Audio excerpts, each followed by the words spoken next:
Hi friends, welcome to my channel. ఇక గుప్తా గారు ఆరు ఆత్మని పైకి తీసుకెళ్తాను పదబాలిక అని అంటూ ఉండగా, ఒక్కసారి నా కుటుంబ సభ్యులకి వీడుకోలు చెప్పొస్తాను గుప్తా గారు అని బ్రతిమిలాడుకొని పిల్లల దగ్గరికి ఆరు వస్తుంది. ఇక నలుగురు పిల్లల్ని చూస్తూ చాలా బాధపడుతూ ఏడుస్తూ ఉంటుంది. వాళ్ళ నుదుటిపై ముద్దు పెట్టి ఇక ఆఖరిసారిగా వీడుకోలు పలుకుతూ ఉంటుంది ఆరు. ఇక ఆరు ఏడుస్తూ కిందికి స్టెప్స్ దిగుతూ ఉండగా అంజు సడన్గా అమ్మా అని అంటూ లేచి కూర్చుంటుంది. ఇక మిగిలిన ముగ్గురు పిల్లలు కూడా లేచి కూర్చొని ఏమైంది అంజు అని అంటూ ఉంటారు. ఇక అప్పుడే నిద్రమత్తులో నుంచి బయటికి పడుతూ ఉంటారు పిల్లలు. ఇక అంజు ఇలా అంటూ ఉంటుంది, అమ్మ బాయ్ చెప్పినట్టు అనిపించిందమ్మో అని అంజు అంటుండగా ఆరు ఏడుస్తూ ఆ డోర్ పక్కన నిలబడి బాయ్ అని అంటూ ఉంటుంది. ఇక గుప్తా గారు ఆలస్యం అవుతుంది బాలిక అని అరుస్తూ ఉంటారు కింది నుండి. ఇక అత్తామామల దగ్గరికి వస్తుంది ఆరు.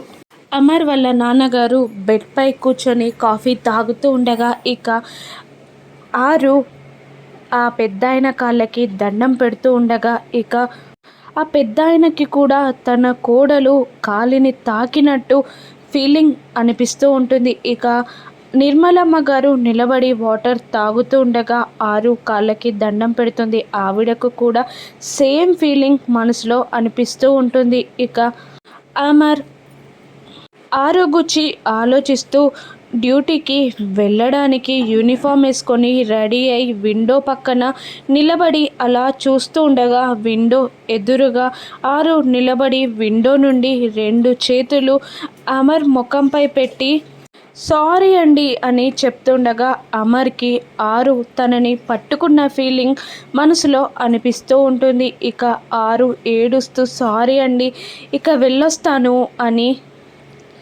అంటూ ఉంటుంది ఆరు. బాగి ఆ వైట్ శారీలోనే బయటికి వస్తుంది. ఇక పిల్లలు కుటుంబం జాగ్రత్త అని బాగీకి ఆరు జాగ్రత్తలు చెప్తుంది. అలాగే అక్క, ఓకే అక్క, బాయ్ బాయ్ అని బాగి అనుకుంటూ లోపలికి వెళ్ళిపోతుంది. పాపం తనకి కూడా తెలియదు కదా ఆరు ఈ లోకమే వదిలిపెట్టి వెళ్ళిపోతుంది అని.